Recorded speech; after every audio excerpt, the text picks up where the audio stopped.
ونصلی علی رسولہ الکریم اما بعد فاعوذ باللہ من الشیطان الرجیم بسم اللہ الرحمن الرحیم۔ قارون کا انجام۔ قارون حضرت موسیٰ علیہ السلام کے چچا یسہر کا بیٹا تھا۔ بہت ہی شکیل اور خوبصورت آدمی تھا، اسی لیے لوگ اس کے حسن و جمال سے متاثر ہو کر اس کو منور کہا کرتے تھے۔ اس کے ساتھ ساتھ اس میں یہ کمال بھی تھا کہ وہ بنی اسرائیل میں تورات کا بہت بڑا عالم اور بہت ہی ملنسار اور با اخلاق انسان تھا، اور لوگ اس کا بہت ہی ادب و احترام کرتے تھے۔ لیکن بے شمار دولت اس کے ہاتھ آتے ہی اس کے حالات میں ایک دم تغیر پیدا ہو گیا، اور سامری کی طرح منافق ہو کر حضرت موسیٰ علیہ السلام کا بہت بڑا دشمن ہو گیا، اور اعلیٰ درجے کا متکبر اور مغرور ہو گیا۔ جب زکوٰۃ کا حکم نازل ہوا تو اس نے حضرت موسیٰ علیہ السلام کے روبرو یہ عہد کیا کہ وہ اپنے تمام مالوں میں سے 1000واں حصہ زکوٰۃ نکالے گا، مگر جب اس نے مالوں کا حساب لگایا تو ایک بہت بڑی رقم زکوٰۃ کی نکلی۔ یہ دیکھ کر اس پر ایک دم حرص و بخل کا بھوت سوار ہو گیا، اور وہ نہ صرف زکوٰۃ کا منکر ہوا گیا بلکہ عام طور پر بنی اسرائیل کو بہکانے لگا کہ حضرت موسیٰ علیہ السلام اس بہانے تمہارے مالوں کو لے لینا چاہتے ہیں۔ یہاں تک کہ حضرت موسیٰ علیہ السلام سے لوگوں کو برگشتہ کرنے کے لیے اس خبیث نے یہ گندی اور گھنونی چال چلی کہ ایک عورت کو بہت زیادہ مال و دولت دے کر آمادہ کر لیا کہ وہ آپ پر بدکاری کا الزام لگائے۔ چنانچہ اس وقت جب کہ حضرت موسیٰ علیہ السلام وعظ فرما رہے تھے، قارون نے آپ کو ٹوکا کہ فلانی عورت سے آپ نے بدکاری کی ہے۔ حضرت موسیٰ علیہ السلام نے فرمایا کہ اس عورت کو میرے سامنے لاؤ۔ چنانچہ وہ عورت بلائی گئی تو حضرت موسیٰ علیہ السلام نے فرمایا، اے عورت، اس اللہ کی قسم جس نے بنی اسرائیل کے لیے پہاڑ کو پھاڑ دیا اور عافیت و سلامتی کے ساتھ دریا کو پار کرا کر فرعون سے نجات دی، سچ سچ کہہ دے کہ واقعہ کیا ہے۔ حضرت موسیٰ علیہ السلام کے جلال سے عورت سہم کر کانپنے لگی، اور اس نے مجمع عام میں صاف صاف کہہ دیا کہ اے اللہ کے نبی، مجھ کو قارون نے کثیر دولت دے کر آپ پر بہتان لگانے کے لیے آمادہ کیا ہے۔ اس وقت حضرت موسیٰ علیہ السلام آپ دیدہ ہو کر سجدہ شکر میں گر پڑے، اور بحالت سجدے آپ نے یہ دعا مانگی کہ یا اللہ، قارون پر اپنا قہر و غضب نازل فرما دے۔ پھر آپ نے مجمع سے فرمایا کہ جو قارون کا ساتھی ہو وہ قارون کے ساتھ ٹھہرا رہے، اور جو میرا ساتھی ہو وہ قارون سے جدا ہو جائے۔ چنانچہ 2 خبیثوں کے سوا تمام بنی اسرائیل قارون سے الگ ہو گئے۔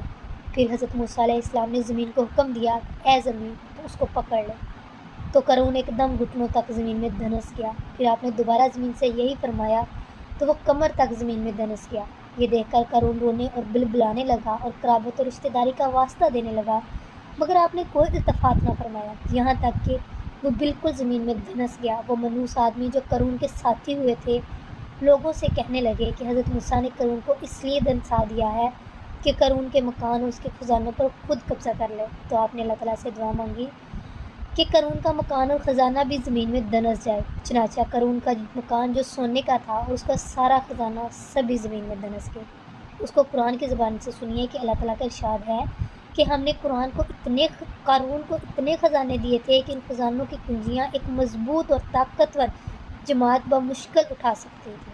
قرآن میں ہے، بے شک قارون حضرت موسیٰ علیہ السلام کی قوم میں سے تھا، پھر اس نے ان پر ظلم کیا، اور ہم نے اس کو اتنے خزانے دیے تھے جن کی کنجیاں ایک طاقتور جماعت پر بھاری تھی۔ حضرت موسیٰ علیہ السلام نے قارون کو جو نصیحت فرمائی وہ یہ ہے کہ جس کو قرآن مجید نے بیان فرمایا ہے، اس خیر خواہی والی نصیحت کو سن کر قارون حضرت موسیٰ علیہ السلام کا دشمن ہو گیا۔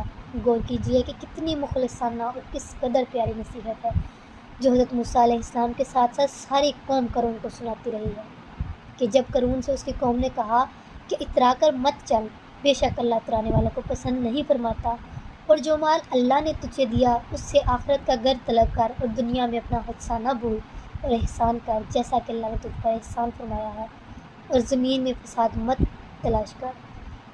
قارون نے اپنے مال کے گھمنڈ میں اس مخلصانہ نصیحت کو ٹھکرا دیا اور خوب بن سنور کر تکبر اور غرور سے اتراتا ہوا قوم کے سامنے آیا اور حضرت موسیٰ علیہ السلام کی بدگوئی اور اظہار ثانی کرنے لگا۔ اس کا نتیجہ کیا ہوا اس کو قرآن کی زبان سے سنیے۔ خدا کی اس قہرانہ گرفت پر خوف الہی سے اتراتے رہیے، اللہ اکبر۔ تو ہم نے اس کو اور اس کے گھر کو زمین میں دھنسا دیا تو اس کے پاس کوئی جماعت نہ تھی کہ اللہ کے عذاب سے بچانے میں اس کی مدد کرتی، اور وہ کوئی بدلہ نہ لے سکتی۔ یہ عبرت ناک واقعہ ہمیں یہ درس ہدایت دیتا ہے کہ اگر اللہ تعالیٰ مال و دولت عطا فرمائے تو اس فرض کو لازم جان کر اپنے اموال کی زکوٰۃ ادا کرتا رہے، اور ہرگز اپنے مال و دولت پر غرور اور گھمنڈ کر کے نہ اترائے، کیونکہ اللہ تعالیٰ ہی دولت دیتا ہے اور جب چاہتا ہے پل بھر میں دولت چھین بھی لیتا ہے۔